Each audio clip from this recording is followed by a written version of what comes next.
Uh, I don't know. Come from Brisbane, it's been so hot. We're getting storms every afternoon, so it feels a bit similar here. Just a bit more rain around, but I'm not a weatherman, so not sure what the weather's got for us.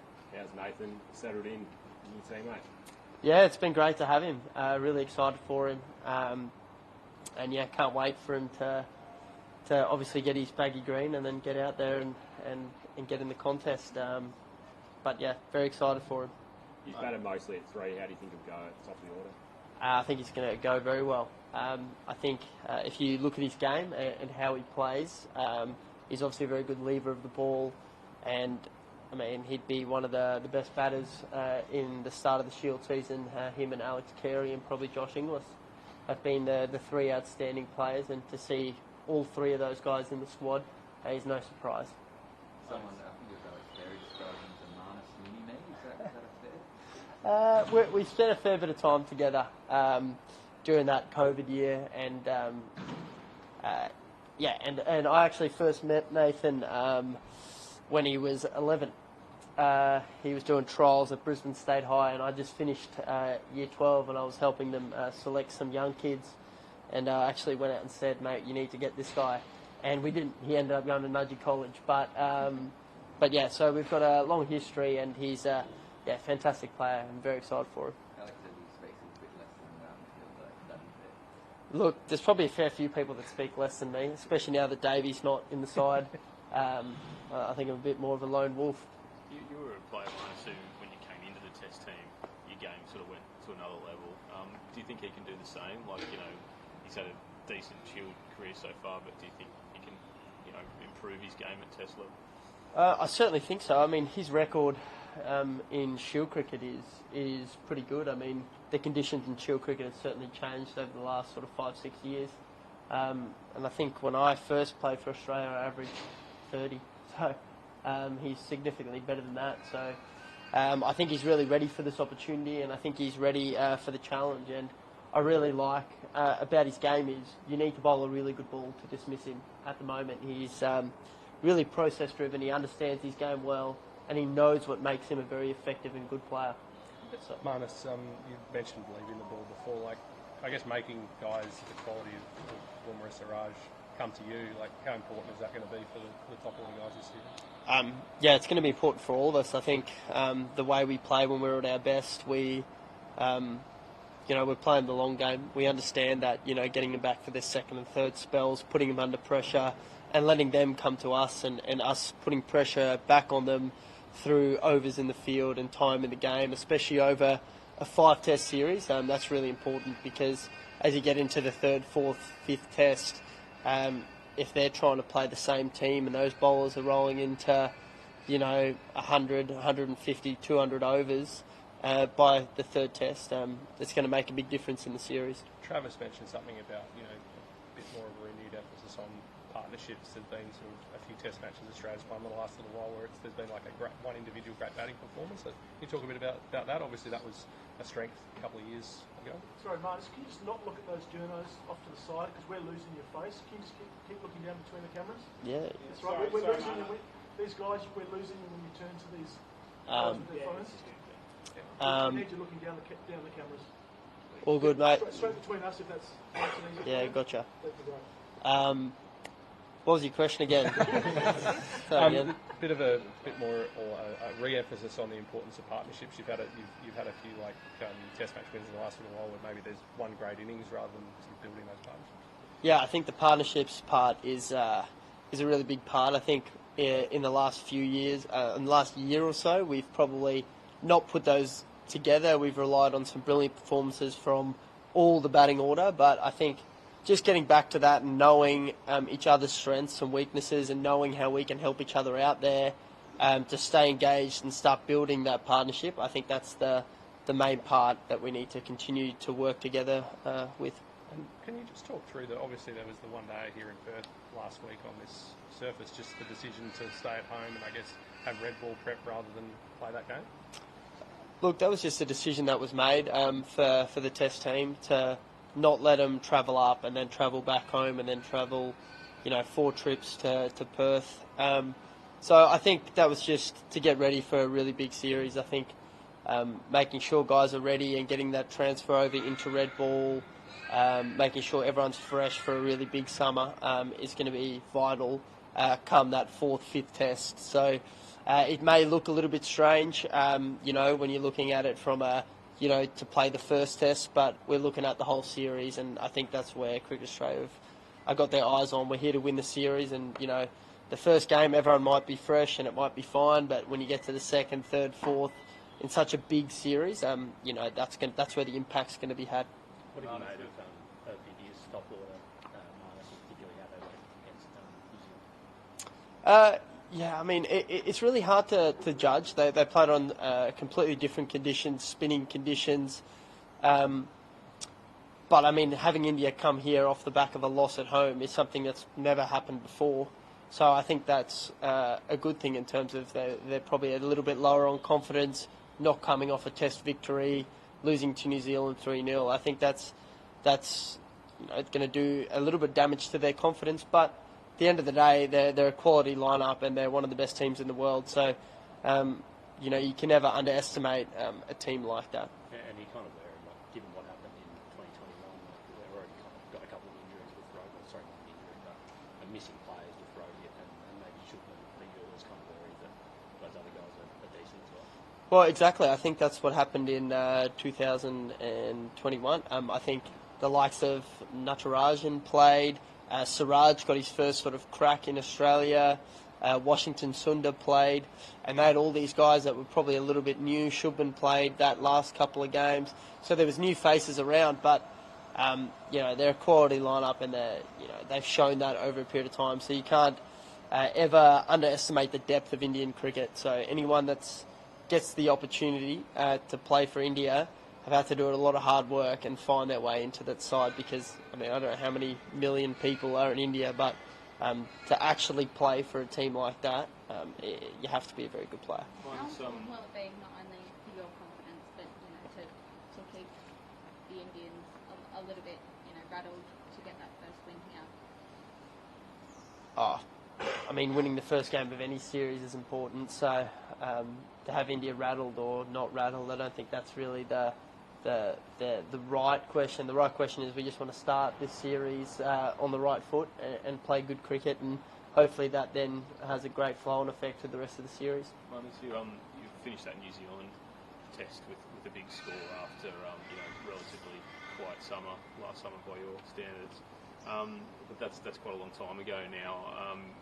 Between your last test, how do you kind of make sure you can start this summer with the way you finished against New Zealand? I think it's just firstly coming back to that process. Like you said, my last test game, I actually played quite well, and for me it's just about starting the series really well, making sure I'm really well prepared, making sure I understand how the Indian attack is going to come at me, and making sure that I prepare really well. And if I do all those things over a 5-test series, which is 10 innings, you're hoping that process and that trusting your method and the way you go about it is going to pan out in the right way. And just on how India went after 4 years ago, Marnus, they came with a specific plan, blocked out the offside. Do you prepare sort of keeping that in mind, or do you make a fresh start and just focus on what you're doing? No, 100%. Like I said, my best preparation is always thinking at the other end and thinking about how they're going to attack me, and then me being able to develop and change my game to what's the best method to attack them. So I certainly think at times, they might go back to that plan, but I think might be other areas that they'll attack first this time around and try and, bowling that more channel and try and nick you off. I think especially in Perth with a bouncy wicket. And just Marnus has spoken really glowingly about you and the role that you've played in his career, and about your mentorship. Firstly, what's that relationship been like, and also does it make you feel proud to hear those words come from that? I'm getting goosebumps just thinking about his journey and how he's got here. I think leaving Queensland, moving to South Australia, really taking a punt on his career and not a punt, making, I think, the right decision to get the opportunity to play. And He's been amazing for them the last 2 years, so it's been really good to see him develop and grow his game. And our relationship's always been close, you know, from the days where he was at Queensland 3 years ago, and even when he was younger. So it's great to see him develop and turn into the player that, you know, I always thought he could get to, but you're never 100% sure. But there was certainly a lot of confidence with... there's a lot of things to like about him, you know, his character, his ability, his leadership. There's so many really good qualities, so it's great to see him get the opportunity out here. I was going to ask how he's fitted into the group, but I guess more personally, how's he go on the golf course? Because I think that's pretty handy. Yeah, we played today actually. He didn't play that well today, which is good. Myself, Uzi and him played today. And yeah, he's a very handy golfer. I think he plays off like 2. So yeah, he's a proper golfer. Speaking of being handy, Marnus, your bowling bounces at McDonald's yesterday. Was that like just reminding him that you still are a seam of option? Yeah, look, yeah, you got to go at the top, don't you? I did say that I bowled 1 bouncer, and I think Mitchell Stark said we've got short memories, and I said, well, I'm going to get him anyway, so I might as well dish him out. But yeah, like I said, practice like you play.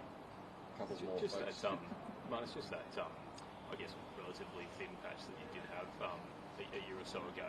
Is there anything, looking back now, that you felt you had gone away from with your game that had sort of worked so consistently? Is anything? That's a tough question, I think, because it stems over like 3 different continents in 3 different conditions. So I think at certain times in England, I was challenged in a certain area and sort of worked through that. And by the time the 4th test came around, or even the 3rd and 4th test, I found that groove, that rhythm that I wanted. And then we came here to Australia, and I think I missed out here at Optus, but I played quite well at the MCG and in Sydney, and then missed out in Brisbane and Adelaide, and then played all right in New Zealand. So it's a little bit, you know, bits and pieces here and there. So that's probably the only part that, you know, that there's so many things that I need to take into account. But I think for me, probably just getting away from the process of what makes me a good player, and just making sure I stay consistent to that process and really trusting the system. Were there any conversations about you going up to open and Nathan coming in at 3, or was it just Nathan, once he's selected, he's coming in as opener? No, there hasn't been any conversation about since Nathan's selected. Yeah. Just on your bowl, you bowled quite a few open seam up in the Shield. Without Cameron Green around, who was the go-to guy with the bouncer plan, are you putting your hand up to be Neil Wagner in this test? I would love nothing more to be that guy, but we've got to convince the Australian captain of that. So we'll see. But yeah, there's nothing more enjoyable than bowl bouncers. I don't know. I love it. Have you had to change your gym routine or anything? Because you're bowling okay, Marnus, right? Yeah. It's the same. We'll find out, won't we, when I get the first. Do they worry about that? Like, you know, look, there was a bit of worry. I mean, when I think I bowled 28 overs of pace in a Shield game, and my workloads were 0 before then, so some would say that's a big spike. But good, my body's pretty durable, touch wood, pretty durable, and you know, it's something that I've done from a young age. I've always bowled pace, so. You also got big shoes to fill in the gully. You excited about potentially fielding there? Well, hopefully I'm not fielding there and someone else is fielding there, but wherever I field, it's fine. I mean, whoever's filling Greeny's shoes, unfortunately, I'm not sure their feet are going to be big enough, because he stopped so many runs and taken so many amazing catches. So it's just for us to be able to rejig our field around and make sure we're covering all bases. Usman was saying, Usman was saying recently, like, you know, that there's so much time in a test match. I know you're so used to having David Warner in the side and the quick scoring at the top, but in your eyes, like, is there any pressure to get that scoreboard moving early in the innings, or you know, can you really play the long game, do you think, with the side that you've... Look, there's some amazing things that Davey brought out in all of us. I think the energy he brought to the crease. You know, I think Davey and I's partnership over our career was very good, and I think he got the best out of me with that energy. Now, that didn't always mean we scored fast, but it just meant we did the small things, running hard between wickets, calling loud, the energy, the enthusiasm at the crease, and I think that's where we were touched on before about the partnerships. it's knowing what each individual needs to be successful and how we can bring that partnership together. If they bowl well and we don't score many runs in the first session, that's got no relevance. But it's about that energy, understanding what each individual needs at the crease. Uzi might be a little bit more, laid back. Nathan might need a little bit more energy, and understanding how we can help each partnership out there and growing our understanding of batting together with each player. Just one on Steve, Marnus, him moving back to 4. I know you said earlier in the year that there was a sense from Uzi and yourself that you like the security of him coming in at 4 in terms of the way the batting order works. What's it like to have him back there, and what are you expecting from him this summer? I think in simple, I think he's one of Australia's best ever players, and his most successful position is being batting at 4. So to have him back in a position where he's comfortable and he's scored a lot of his test runs is perfect for us. And in a big series, there's no one that plays the situation of the game better over his career, being able to evade, when they do go the bouncer plan, when, it is you lose 2 wickets early and he's coming in and putting pressure on the opposition. He's been amazing. I think back to how he played at Edgbaston, when he just came back in 2019, the way he played then, in almost every game he was in the first 3 or 4 overs. So that's what's great about him. He can play so many different roles, and I think that's what makes him so valuable at 4. Thanks, Marnus. Much Awesome. appreciated. Thanks, Marnus. Cheers. Thank you, guys.